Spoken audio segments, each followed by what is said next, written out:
বাজার কর্তৃক আয়োজিত সানফ্লাওয়ার স্পোর্টিং ক্লাব নলডলি ও কর্মতা ট্রাস্ট এর যৌথ উদ্যোগে মোটরসাইকেল অ্যান্ড ফ্রিজ টুর্নামেন্টের আজকের সভার সম্মানিত সভাপতি জনাব মুজিবুর রহমান, এখানে প্রধান অতিথি হিসাবে আমাদের মধ্যে উপস্থিত রয়েছেন এই অত্র এলাকারই সন্তান, যিনি রাজনৈতিক অঙ্গন থেকে শুরু করে সামাজিক অঙ্গনে যার অবদান বেশি এবং দুবারের সংসদ সদস্য নবাব অ্যাডভোকেট নবাব আলী আব্বাস মহোদয়, এখানে ভাইস চেয়ারম্যান হিসাবে উপস্থিত রয়েছেন ফাতেহা ফেরদৌস চৌধুরী প্রপি, এখানে কর্মদা ইউনিয়নের সম্মানিত চেয়ারম্যান মজিবুল ইসলাম আজাদ সহ এই টুর্নামেন্টের যারা কষ্ট করে আজকের শেষ অবধি সমাপ্তি করতে যাচ্ছেন, সম্মানিত ক্রীড়ামোদী এবং সংগঠকের সকল ক্রীড়াপ্রেমী দর্শকবৃন্দ, সুধীবৃন্দ এবং প্রিন্ট ও ইলেকট্রনিক মিডিয়ার সম্মানিত ভাইয়েরা এবং লাইভ সংবাদ করে যারা আজকে দেশে বিদেশে দর্শককে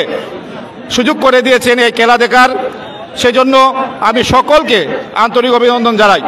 আমরা জানি যে খেলাধুলা মানুষের মন মানসিকতাকে সুস্থ করে রাখে। খেলাধুলার কোনো বিকল্প নেই যে পড়ালেখার পাশাপাশি আমাদের তরুণ সমাজ এবং তরুণ প্রজন্মকে যদি এই খেলাধুলায় মনোনিবেশ করা হয় তারা ভালোভাবে উৎসাহিত হবে, তাদের মন এদিক ওদিক যাবে না। এখন সমাজে একটা অস্থিরতা আমরা দেখতে পাচ্ছি, যেটা মোবাইলে আসক্ত হয়ে এবং বিভিন্ন সন্ত্রাস মাদকাসক্ত হয়ে তারা বিভিন্ন অপকর্মে জড়িত হচ্ছে। এই সমাজকে এবং সামাজিকভাবে তাদেরকে এসবে ফিরিয়ে আনতে হলে আমাদেরকে খেলাধুলায় মনোনিবেশ করতে হবে। আপনারা জানেন একটা দেশ তথা একটা এলাকাকে পরিচিতি করতে হলে এই যে আজকে যে 25 থেকে 30 হাজার মানুষের সমাগম ঘটেছে এই অত্র এলাকায়, এই এলাকার একটা নাম এই যে সারা উপজেলা থেকে বৃহত্তর সিলেটে প্রচার হয়ে যাবে। এইখানে একটা খেলার মাঠ রয়েছে, কর্মদা ইউনিয়নে রয়েছে। যারা এই খেলাধুলার আয়োজন করেছেন, যারা খেলাধুলার পৃষ্ঠপোষকতা করেছেন, যারা খেলাধুলার আজকে দেশে বিদেশে সম্প্রচার করেছেন, যারা এই যোগবিদ্ধ, তাদেরকে আমি আমার অন্তরের অন্তঃস্থ থেকে আমি অসীম কৃতজ্ঞতা জানাচ্ছি।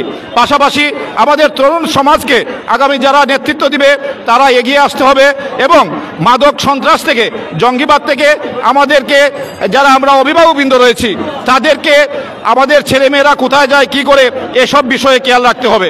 আমরা আমাদের ছেলেমেয়েকে পড়ালেখা করাবো, তার পাশাপাশি আমাদের ছেলেমেয়ে যাতে আমাদের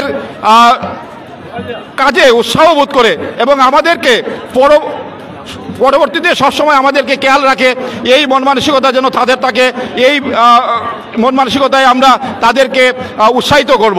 পরিশেষে আবারও ক্রিয়া এবং যারা আয়োজকবৃন্দ এই কমিটিকে আবারও আমার অন্তরের অন্তঃস্থ থেকে অসীম কৃতজ্ঞতা এবং আমাকে আমন্ত্রণ জানানোর জন্য ধন্যবাদ জানিয়ে আমি আমার বক্তব্য এখানে শেষ করছি। ধন্যবাদ সকলকে। আসসালামু আলাইকুম।